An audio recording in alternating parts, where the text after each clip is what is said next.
Could you walk us through just some of the behind the scenes on how you carried out some of the deportation of the flights from being invoked under the Alien Enemies Act? How did that play out behind the scenes? Can you get a little into the timing with the judge's order?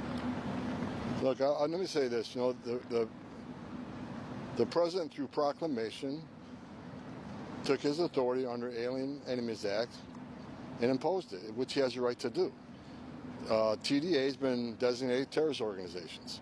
TDA is an enemy of this country. We know TDA, based on a lot of evidence, are part of the Maduro regime through the military and law enforcement. They've infiltrated them, and look, they've invaded this country to unsettle this country, through whether it's through fentanyl killing thousands of Americans or through the violence they're perpetrating in our cities. The president did the right thing. I stand by it.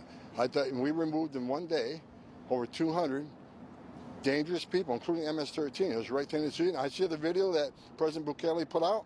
It was a beautiful thing. These people are going to be held accountable.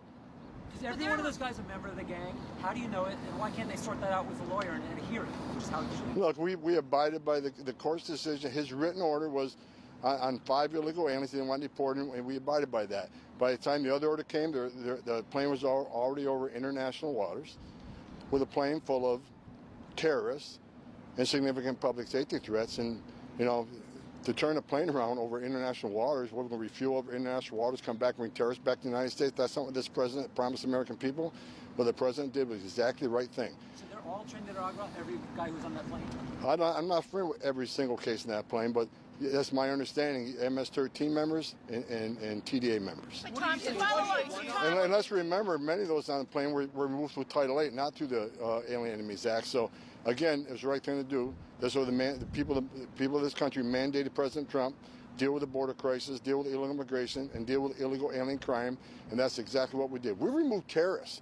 That should be a celebration. We removed terrorists from this country, and I stand by what the president did. I support 100%. How do you determine whether somebody is a gang member? What criteria do you use?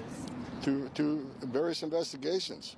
You know, a lot of the ways we do it, it's law enforcement sensitive. I'm not going to share all that with you, but you know, whether through social media, through the activities, through their criminal records here and abroad. So, you know, this was done a very. The review of this issue was at the highest level I've seen, and I think, again, I stand by everything we did this weekend, and I think the president keeping his promise to the American people. We removed terrorists from the country this weekend. I can't believe any media would question the president's ability to remove terrorists from this country. But what do you say to those who say what do you say to those who claim you're using a 200-year-old law to circumvent due process? An old law?